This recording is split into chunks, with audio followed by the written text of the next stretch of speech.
In this lesson, we're going to revisit the idea of references.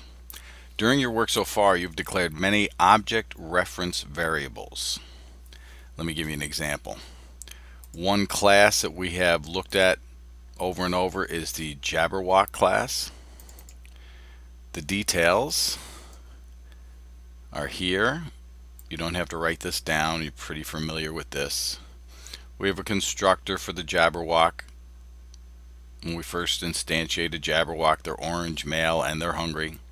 We have a show attributes method and a color change. We'll get back to that.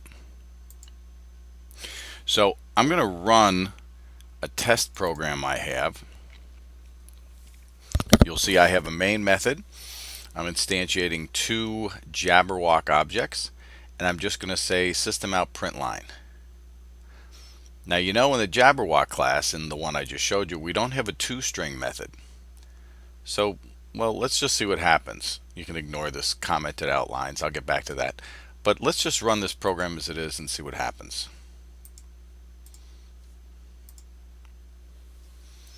You notice I get kind of an odd output here.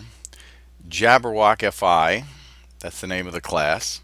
I have an @ symbol, and then I have a string of characters. What I would like you to do is to think of these as a memory address. And this is a visual that I'd like you to think about. What we just did was create two Jabberwock objects, one called J and one called H. But you'll notice when I said system out print line, I got, well, some information that was kind of odd. I'll come back to this picture in a second. What we did was, if you assign an object to a variable the way we just did, the variable is actually assigned to a reference to the object, not the object itself. Now that can be a little complicated. Let's see that in a different way. The memory location associated with a reference type of variable, in other words, one of the H or J that Jabberwocks that I just instantiated, it contains an address, we're going to call it a pointer, that indicates the memory location of the actual object. One way of visualizing a reference is as a memory address. You can think of a reference as being the numerical address of the region in memory where the object is held. So in other words, these two boxes, and I draw these very often to keep objects straight, there are two memory locations. These are the addresses of the two memory locations. These are the two object reference variables, J and H. Now they're very, very, very similar, identical in fact. We'll get back to that too. But this is how I'd like you to think of object references.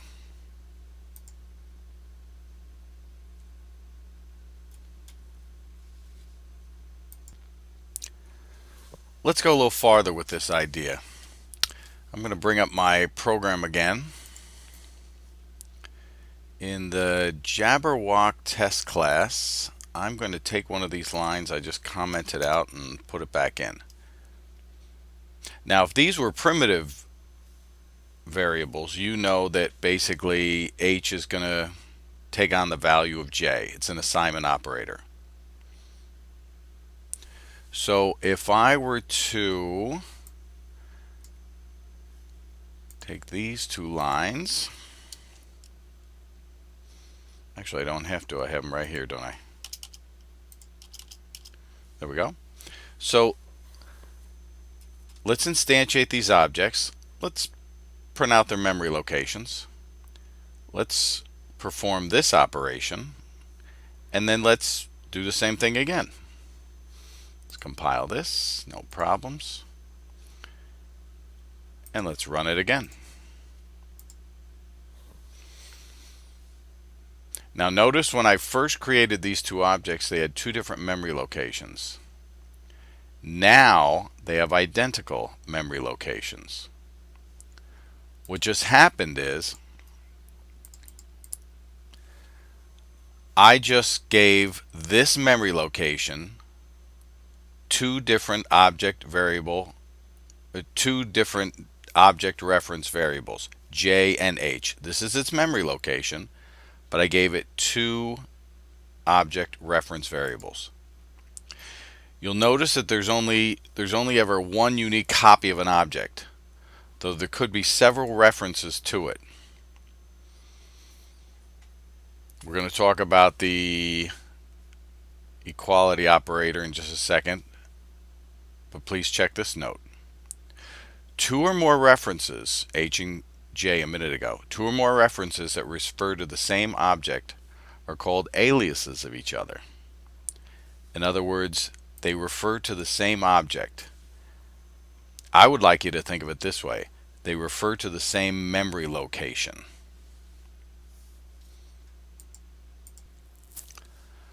Let's see if I can demonstrate that a different way. This time I'm going to comment out these two lines. I'm going to keep this one, but I'm going to add one. Instantiate two objects, tell me where they are, then run this assignment operator, and then tell me the equality operator. What is this going to output? Before I do that, I think I'll comment out this line first. Right now, let's instantiate them, find out where they are, and find out if they're equal. Good. And let's run my test. One is in one memory location, the other's in the other memory location. So the picture right now is this one. One is here, J is here, H is here. Alright, let's run that again. But this time, let's put this line back in. Take a look. Alright, what's the output going to be this time? Compile this, run it again.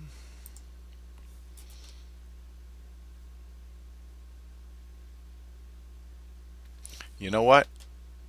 This is the old output, the other memory locations. I think I'd like to change this just a little bit. Yeah, I think I'd like to do this.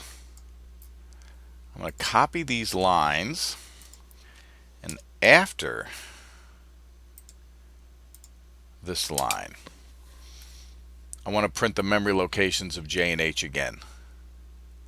Let's see if this changes anything. Compile this and run it.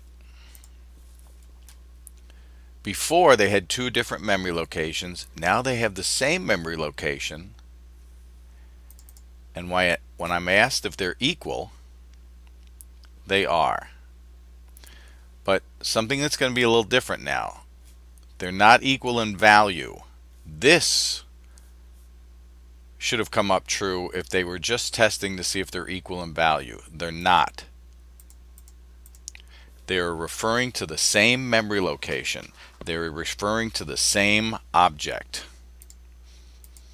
In other words, the equality operator tests whether the two references are equal. That is, whether they refer to the very same object. And as I mentioned before, now H and J are aliases of each other. If this all seems pretty easy so far, that's great. Let's try something else. What if I should take my program now, my driver, and I'm going to add a couple more lines here. I'm going to instantiate two Jabberwocks, J and H. I'm going to print out their memory locations. Then I'm going to instantiate another one. And the object reference variable I'm going to use is H again. Then I'm going to ask where the memory locations are now. So remember, we're going to get 4 memory locations. Now, J and J should be the same. H and H should be the same. Let's find out. And run this.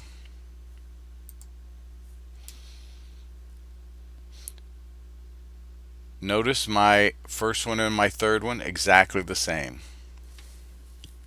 But this time the H object reference variable refers to this memory location, and now it's referring to a different one. The picture I'd like you to get is this. But after we added those other two lines, basically what we did was we have a third object at a third memory location that's identical, it seems, to the other ones, except that its variable, its object reference variable, is H. These two different memory locations, different objects, they just both happen to have the same object reference variables.